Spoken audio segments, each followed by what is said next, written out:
Hello leaders, you're listening to In Between, a higher self-leadership podcast. I'm Valarie, a business coach and leadership mentor.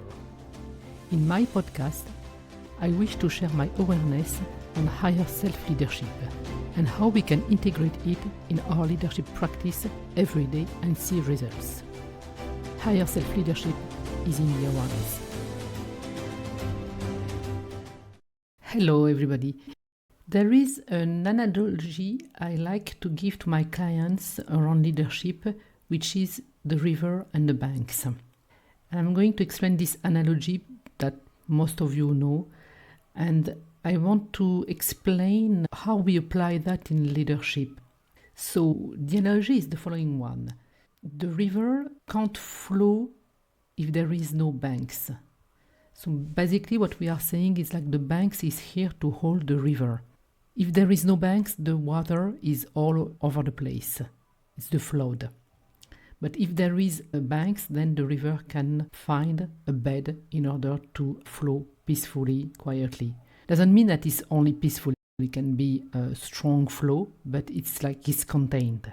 If the banks is too tight and it's holding the water can't flow the way the water wants.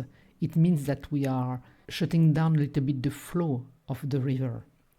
So basically, we need the river and the banks in order to have the nice structure in place in order to hold the flow and to allow the flow to go somewhere in a direction. So how do we use all of that in leadership?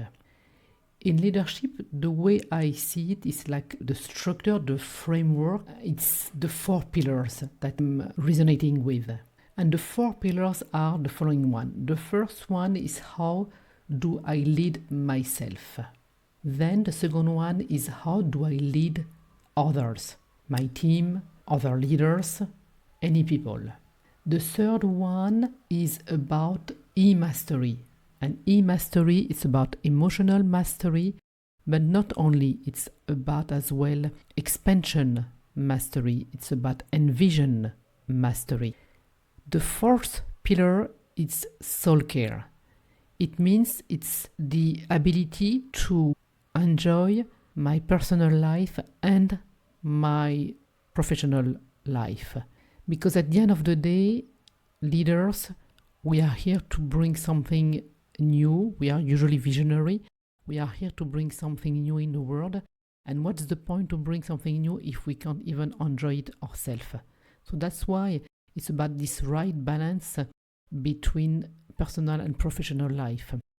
And as I always say, the right balance is not a 50-50. There will be time where it will be 80-20, and sometimes it's going to be 70-30. It's to find the right balance. So with those 4 pillars, we build what I call the framework, the architecture for leadership. Without this structure, it's like the river without the banks. It's just chaos. Because if I can't lead myself, meaning if I can't find where I'm going, what's the vision, why do I want to do it, how can I serve, what can I bring to the world? If I can't work on my skills, and it can be hard skills, soft skills, if I don't have any exemplarity or honesty or transparency for myself, how can I lead others? And leading others requires to be trusted. And this can't happen overnight.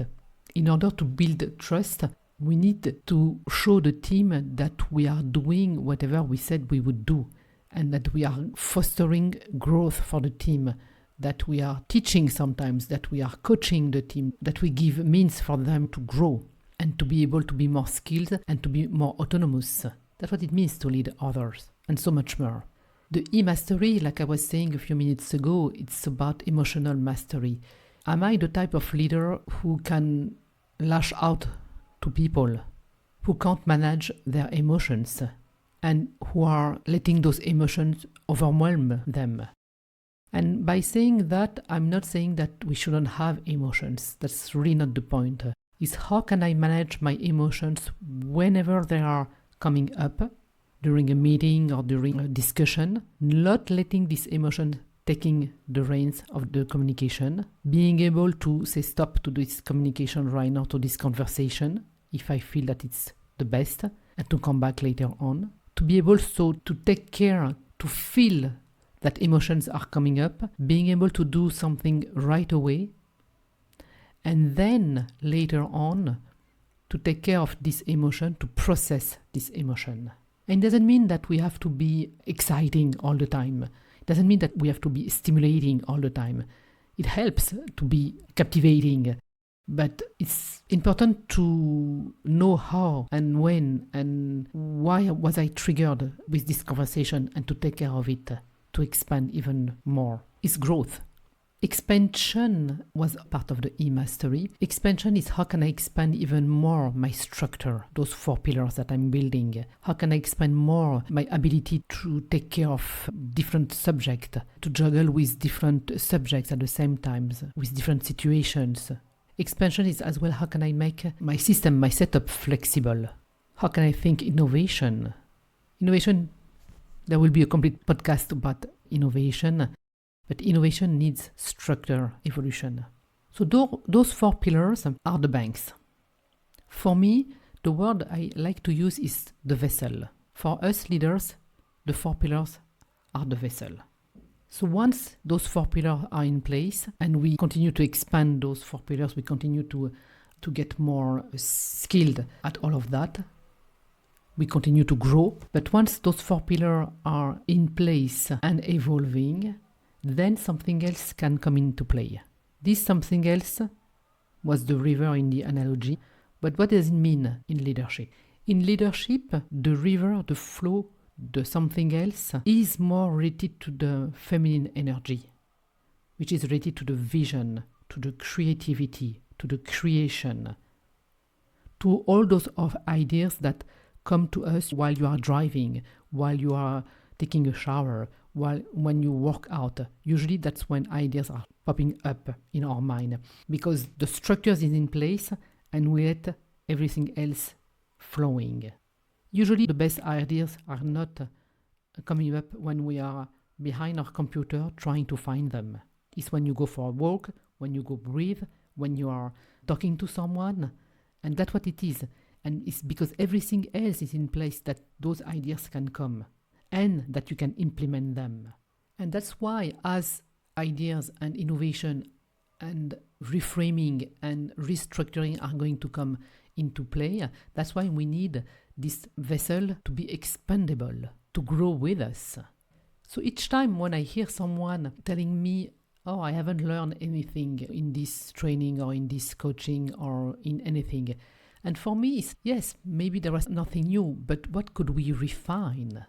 There is always something I can get better at in the way I contemplate, in the way I organize my meetings, in the way that I foster growth, in the way that I give feedback, in the way I use my influence, in the way I guide. So there is always room for improvement. It doesn't mean that we are not good.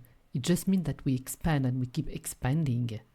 So that's why the banks have to be expandable. So our vessel, those 4 pillars, have to be flexible and expandable. So then more ideas can come. We can hold a bigger vision. Because how can I hold something bigger if my structure is wobbly? And anything that doesn't expand at the end of the day is going to decline, to shrink, to contract. And we don't want that in our business. We want to let the flow, the river, bring more creation. This is what it is, the game of creation that we want to play as leaders. So we need the 2 parts, the banks and the river. Both of them are important. It's the vessel and the creation. It's the masculine and the feminine energy.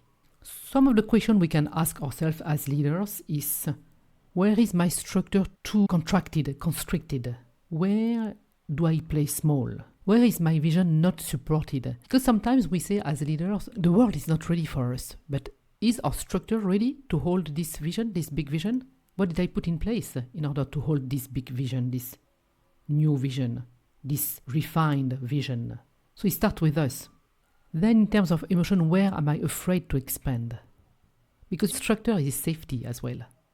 There is a podcast on safety that you can go and listen, but the structure brings the sense of safety.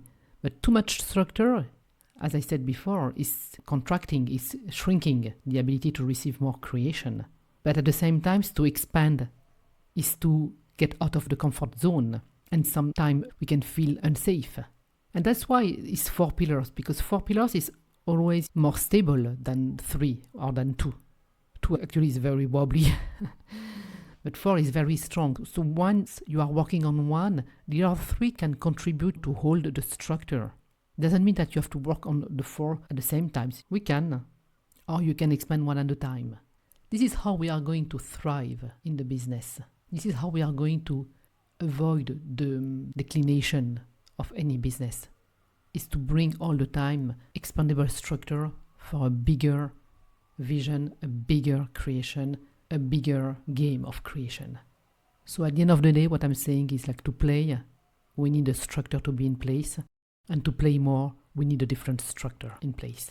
So how can we make it flexible from the beginning so play can be even better and blooming, if I may say that, even more, expanding even more, amplifying even more. Let's think about that in our leadership.